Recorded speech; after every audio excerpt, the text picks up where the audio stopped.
Cinta Rahmania Putri Hairunisa atau yang dikenal dengan sebutan Cinta Kuya kini tengah mengemban pendidikan di negara orang.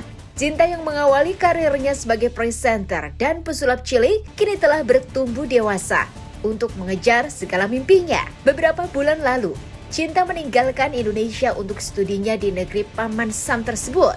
Diketahui melalui wawancara yang dilakukan kepada Uya Kuya dan Astrid, Cinta Kuya melanjutkan pendidikannya di sekolah film selama beberapa tahun sesuai dengan apa yang menjadi cita-citanya. Tinggal sendiri di sebuah hunian bernilai fantastis. Rupanya Uya Kuya dan istri telah mempersiapkan rumah untuk buah hatinya dari beberapa waktu lalu. Diketahui Uya dan Astrid membeli sebuah rumah di kawasan Pasadena, California dengan konsep minimalis klasik seperti yang mereka idamkan sebelumnya. Tak hanya mempersiapkan hunian untuk tempat berteduh bagi buah hatinya, Uya dan Astrid juga membelikan sebuah mobil klasik seperti yang diinginkan oleh Cinta. Menangisi kepergian sang buah hati tentunya menjadi sebuah hal yang lumrah untuk para orang tua. Mempercayakan sang buah hati berkembang dan mencari pengalaman hidup justru membuat Uya Kuya dan Astrid lebih tenang dengan masa depan yang akan dicapai. Lantas seperti apakah kebiasaan Uya Kuya dan Astrid pasca sang anak pergi ke Amerika? Dan sebagai sahabat dari Natalie Holscher, adakah curahan hati yang disampaikan ke Astrid mengenai problematika yang tengah dihadapi? Bersama cuap-cuap investigasi, kami akan menguak kisah seputar selebriti dari yang biasa menjadi tidak biasa. Tapi sebelum itu, jangan lupa untuk like, subscribe, dan share channel YouTube ini.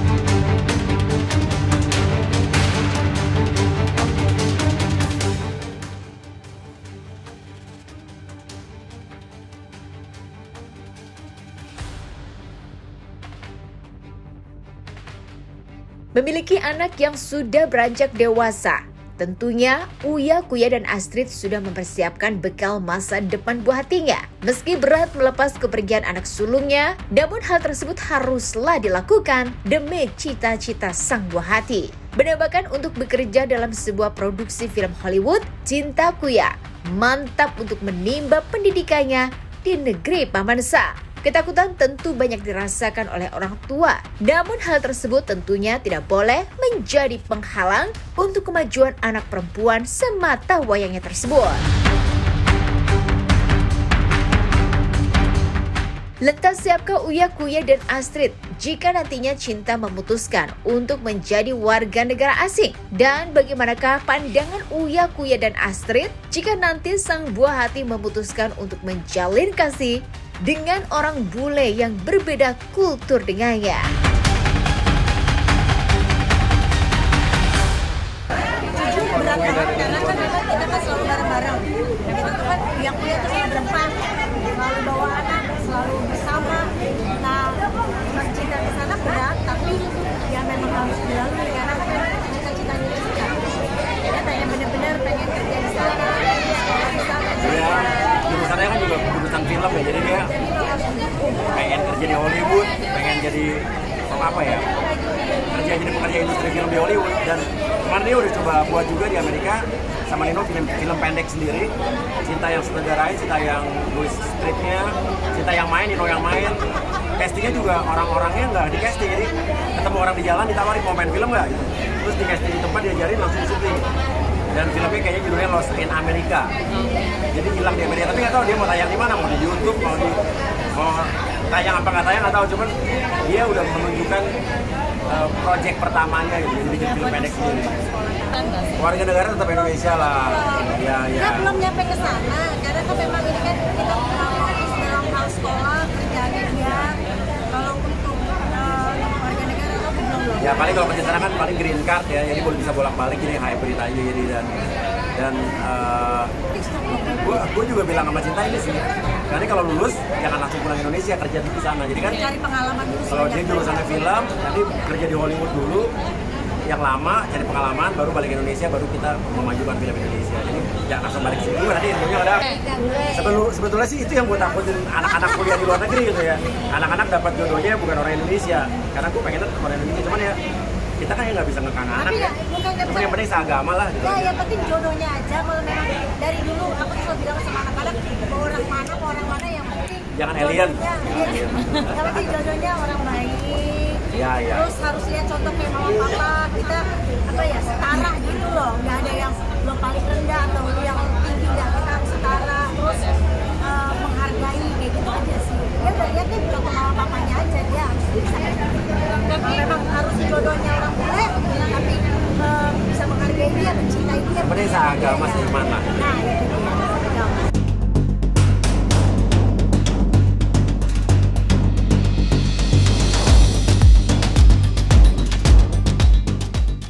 Bukan hanya Cinta Kuya saja yang bersekolah di Amerika Serikat. Nantinya Nino pun akan menyusul sang kakak untuk melanjutkan pendidikannya di negara yang sama. Hal tersebut dilakukan Uya agar kedua anaknya dapat saling menjaga dan mendapatkan pendidikan yang sama untuk masa depan kedua buah hatinya. Meski sulit dilalui karena kebiasaannya selalu bersama, namun Uya Kuya dan istri pun telah mempersiapkan banyak CCTV 2 arah dalam rumah mewah yang telah ditempati oleh Cinta. Hal tersebut guna memantau segala aktivitas yang dilakukan oleh sang buah hati dan juga melepas rindu untuk tiap waktu bisa melihat sang anak sulung. Lantas benarkah Uya Kuya tak kuasa menahan derai air matanya kala mengikhlaskan anak sulungnya untuk tinggal di Amerika Serikat? Apa? Nangisnya berapa lama? Oh enggak, gue gimmick doang, acting. Aku tuh masuk pesawat udah gak nangis. Dia sampai berapa? Sampai pulang ke rumah, masuk ke kamar anak, lihat kamar anak, nangis lagi. Mikirin biaya kuliahnya. Settingan, jangan percaya kalau gue nangis settingan. Banget, karena memang kan pas dia dari awal aku hamil, anak-anak aku melahirkan, vaksin pertama, vaksin kedua, vaksin BCG, apa segala macam dia ada. Jadi pas Cinta keluar negeri ya, yang paling mirip. Setiap menit dia bangun tidur dan telepon anaknya. Siang hari dia ngecek anaknya. Pokoknya satu hari itu bisa 15 kali.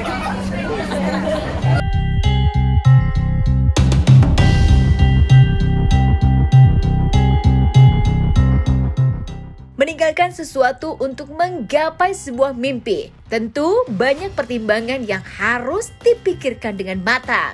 Jangan kemana-mana, tetap di Cuap-Cuap Investigasi. Halo, aku Prilly. Saksikan Cuap-Cuap hanya di MOP Channel.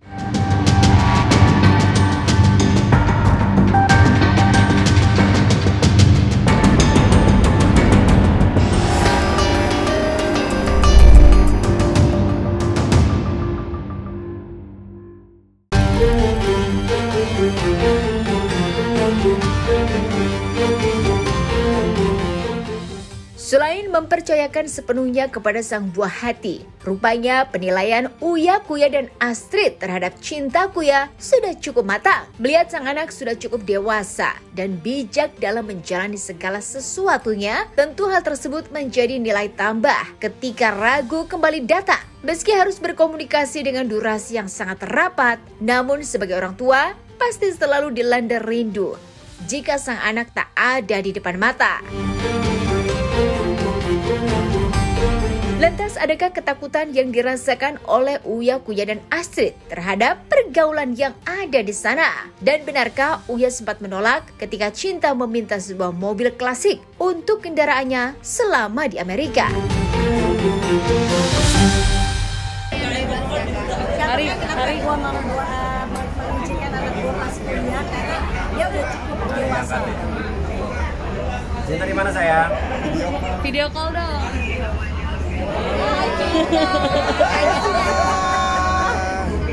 Kaget ya. Kita lagi sama siapa? Coba lihat sekitar kamu ada siapa, coba lihat. Video gua sebelah. Parno. Ari, Ini bukan di rumah ini. gue pindah. Nah, coba lihat ada siapa aja. Mana lihat? Ada bule itu. Mana Cinta, lihat temennya mana? Cint, mana temen kamu? Bule.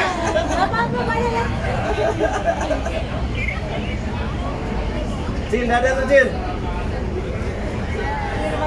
Oh iya iya. Pulang Cint, jangan malam-malam sayang ya. Ya.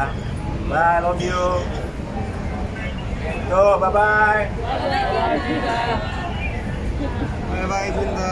Iya, dia sendiri. Di Indonesia juga mikir sendiri. Malah di sana dia punya mobil tua juga dan punya mobil manual juga, dan apa dia benar-benar sendiri, malah mau dia apa ya, kan waktu dia minta beli mobil tua kan dia bilang nanti Cint takut mogok, udah nggak apa-apa itu. Tapi alhamdulillah sekarang mobilnya sih aman-aman aja ya. Cuman kemarin dia sempat semalam mogok tapi mobil temennya akhirnya habis. Terus akhirnya dia manggil AAA, terus di towing di atas, dia naik truk gitu. Terus dia kasih foto, Bang aku di dalam truk towing, mogok kata lagi di parkiran. Jadi nggak apa-apa lah, tapi pengalaman biar anak-anak dapat banyak pengalaman.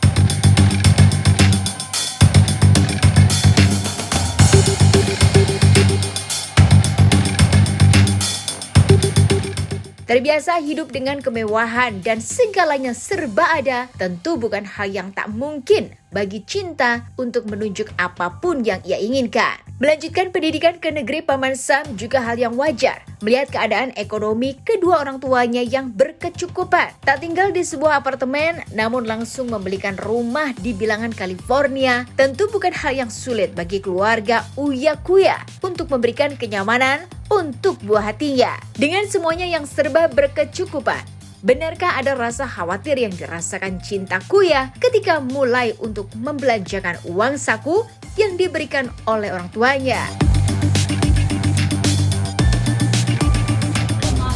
Oh iya, betul. Ya karena Cinta benar-benar kita kasih uang sakunya terbatas. Jadi benar-benar biar dia hemat, makanya dia bilang pengen kerja katanya. Jadi benar-benar dia beli barang tuh lihat-lihat harga. Kalau di sini kan kadang-kadang ambil karena dia benar-benar lihat harga, hitung-hitung dulu gitu kan. Kadang kemarin aja waktu ini kalau ngeliat vlognya $89 aja dia udah hitung.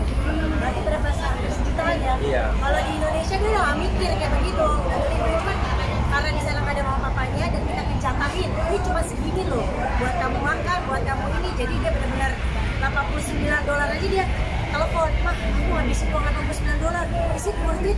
Ampun deh, aku nggak bisa beli nanti tuh. Wah, udah masak. Dan dia hemat loh, dia jarang makan di luar, dia benar-benar masak nasi telur ceplok, pakai kecap.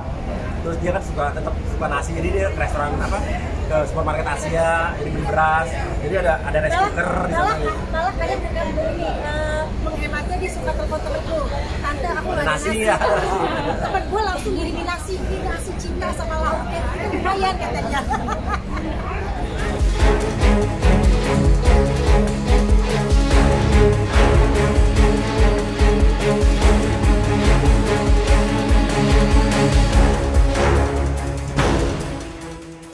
Tak hanya mengurus keluarga dan buah hatinya saja, Astrid yang juga dikenal ramah dengan teman-temannya, kini dijadikan tempat berbagi cerita oleh Natalie Holsha. Jangan kemana-mana, tetap di Cuap-Cuap Investigasi. Jangan lupa saksikan Cuap-Cuap di MOP Channel.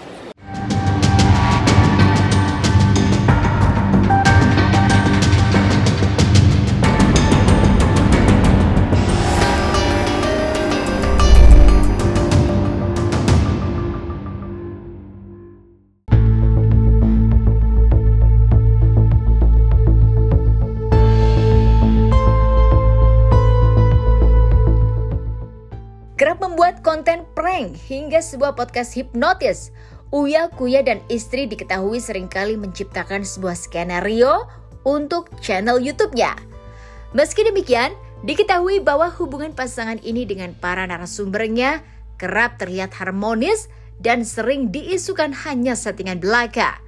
Namun ada yang berbeda. Diketahui bahwa hubungan Astrid dengan Natalie Holscher ini memang memiliki kedekatan yang baik.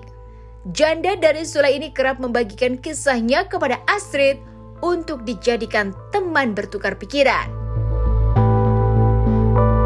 Lantas benarkah isu mengenai orang ketiga yang diumbar oleh mantan asisten rumah tangga Natalie ini benar adanya? Ya, jadi gini. Natalie atau dia yang curhat Natalie dia kok. Sini aja sama gue, lo jauh-jauh aja, lu kan yang artisnya. Situ juga artis juga. Gak ada yang jadiin artis. Jadi kalau waktu Natalie masalah sama ART, asisten rumah tangga, itu memang di awal cerita, makanya kenapa ada surat somasi terbuka. Aku ngomong dulu, awalnya dia mau langsung bersomasi pakai pengacara. Tapi somasi itu juga udah pakai pengacara ya, yang terbuka. Cuma aku bilang begini, lebih baik kan alangkah indahnya kalau kita kasih kesempatan Mbak asisten rumah tangganya itu meminta maaf. Karena kan yang awal memulai itu kan dia manggil wartawan kan si mbaknya ya, si ART-nya itu. Apa kita podcast sama mbaknya? Jangan dong. Pokoknya intinya aku bilang sama Natalie semua itu fitnah, aku bisa memastikan semua fitnah. Kejadian Natalie itu keluarga yang tahu dan tidak seperti apa yang si Mbak ART omongkan, itu bisa aku jamin itu fitnah. Jadi aku bilang sama dia, apa yang mau kamu lakukan? Dia bilang, aku takut, memang sih aku punya pendapat gini, ketika sebuah kabar diberitakan, terus itu adalah sebuah fitnah, harus kita klarifikasi. Aku bilang sama dia gitu, kita harus klarifikasi, karena apa yang dia omongin ini nggak benar. Takutnya ada orang yang percaya, akhirnya jatuhnya jadi dianya yang dosa karena membuli, benar kan? Kita harus bikin klarifikasi. Dengan cara apa klarifikasi? Yaitu dengan somasi terbuka. Somasi terbuka itu kita pakai pengacara juga, tapi bukan langsung kirim surat atau bagaimana, tidak. Setidaknya kan gue kan sudah pengalaman dengan si abang ya, jadi gue udah ngerti bagaimana cara somasi pertama, somasi kedua, baru nanti ada laporan polisi. Jadi gue somasi dulu secara terbuka, gue bilang karena bukan dia yang mensomasi, tapi maksudnya gue memberikan ide, maksudnya bukan ide, harus ya maksudnya harus seperti ini, karena supaya tidak terjadinya fitnah makin berkepanjangan.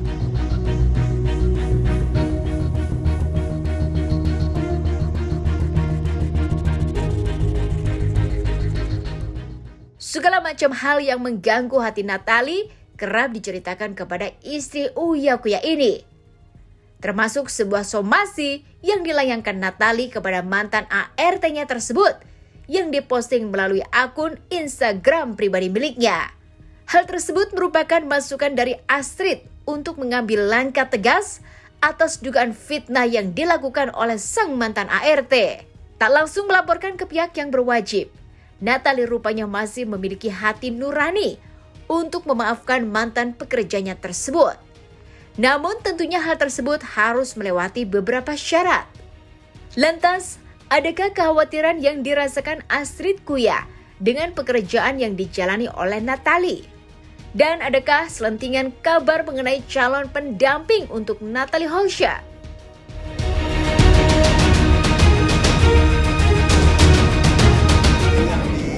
Oh enggak, alhamdulillah gini. Semakin biasanya orang kalau semakin difitnah, semakin diomongin, dijelekin, biasanya karirnya, rezekinya makin naik dan terbukti. Habis difitnah dapat acara baru, ya kan? Jadi makanya saya bilang doain aja, pokoknya tapi harus tetap diklarifikasi karena ini berita bohong. Oh enggak, aku malah bilang sama dia jangan dulu. Karena apa? Dan Natalie orangnya gak dengerin aku banget, alhamdulillah gak dengerin. Ya kalau misalnya cuma kayak kalian lihat di sosial kalau tahu lah itu kan cuma bukannya gimmick ya, maksudnya ya buat acara, buat apa ya seru-seruan, tapi aslinya bisa dipastikan sampai sekarang sih dia belum ada pendamping. Karena aku selalu bilang sama dia gini, cari duit dulu karena punya anak, punya adik, punya keluarga, cari duit yang banyak biar laki-laki juga ngeliatnya lebih tinggi. Kalau kita punya uang banyak, kita bisa bekerja sendiri, itu kan otomatis kan laki-laki punya duit. Jadi itu dulu, apalagi kita punya anak, jadi harus diperhatikan pertama adalah anak. Jadi kerja dulu, jangan cari-cari.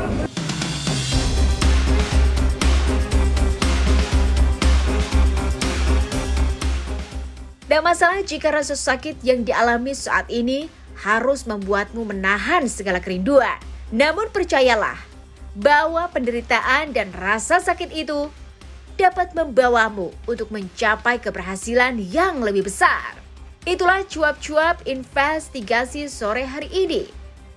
Jangan lupa untuk like, subscribe, dan share channel YouTube ini.